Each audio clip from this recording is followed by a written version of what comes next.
year to allow me to go to some of these places. But it's mostly through just winter camping. So in France, I'd go up to the mountains there and camp in the snow as well. So yeah, it's just because it's something that not everyone does. Yeah, I was trying to push myself to do something different. Yeah, there's a difficulty factor. And that limits it, like getting cold. Limits it to most people. And the same with the Claustral Canyon.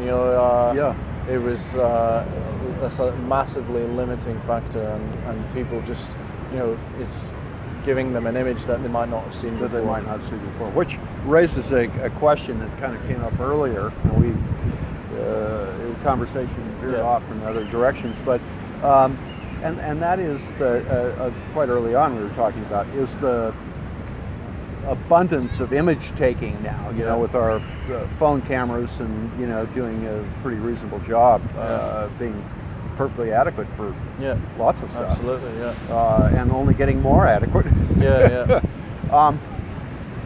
And the internet, and particularly Instagram and Pinterest in your case as well, Facebook and so on, so many different places and ways to show images and whatnot, and therefore there's a vast, you have all these high quality image capturing devices.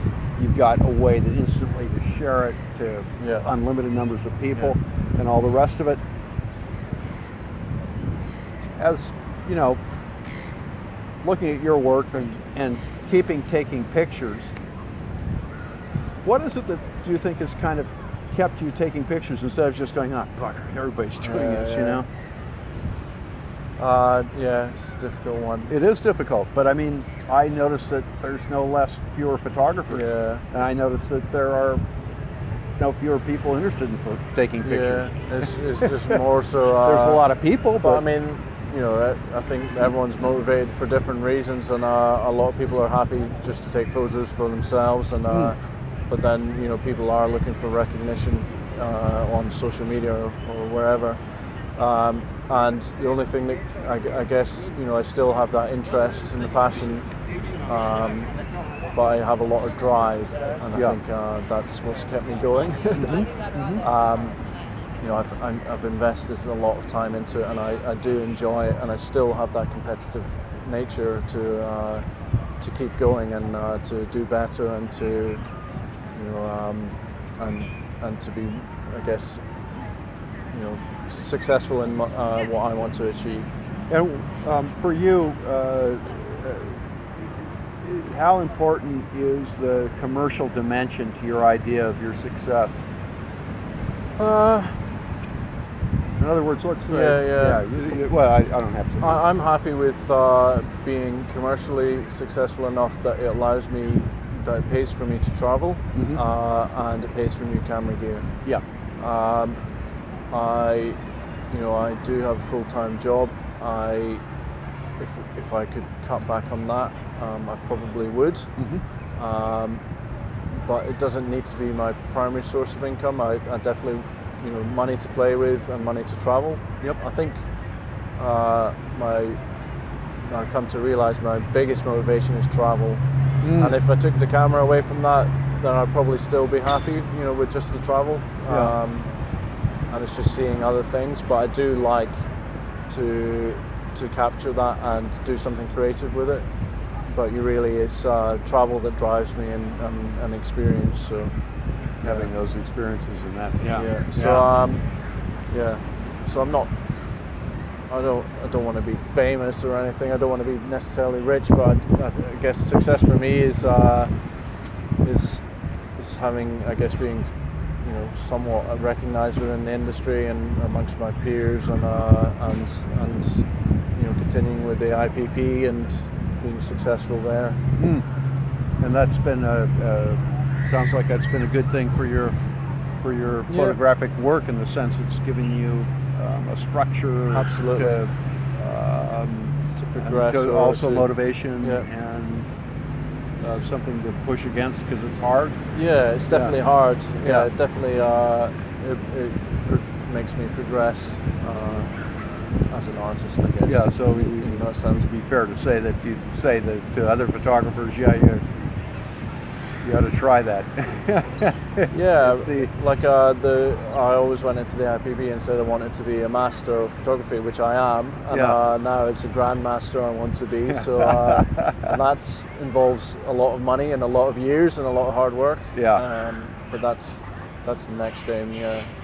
So you see yourself, Whatever that means, it Yeah. means nothing. But to me, it's just something to aim for, and I know it'll keep pushing me in the right direction. You know. and the motivation to take photographs, now that you've discovered photography and you're doing this, you see this just continuing? Yeah, absolutely. I mean, I've gone through several different creative outlets. Previously, I did sound design. I've done music, so I did sound design for short movies and things like that.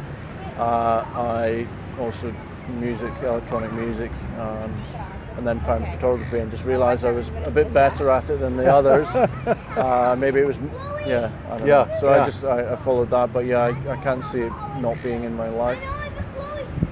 And I mean, I don't need to be out shooting all the time. If I went to Iceland, I'm still looking at those images, and they still bring a lot of joy to me, and which is cool. So that was over 2 years ago, and You see yourself going back to Iceland again? absolutely, yeah. I need to go back, and I want to show it to my wife as well. I think it's just an amazing country. It does certainly look. I've not been there, but it certainly looks like an absolute photographer's paradise. I mean, it was definitely love-hate as well. It was difficult because it's just been so photographed. But as soon as you get off the beaten path slightly, it's just very raw, And I still want to travel a lot of Scotland as well. And that's, where I've been brought up. I never had any interest to really travel it then. Every time I go back, I kind of, You see that landscape in a different way, I suppose. Yeah. And it's similar. It's similar landscapes to some of these, like Iceland. Maybe not as rugged, but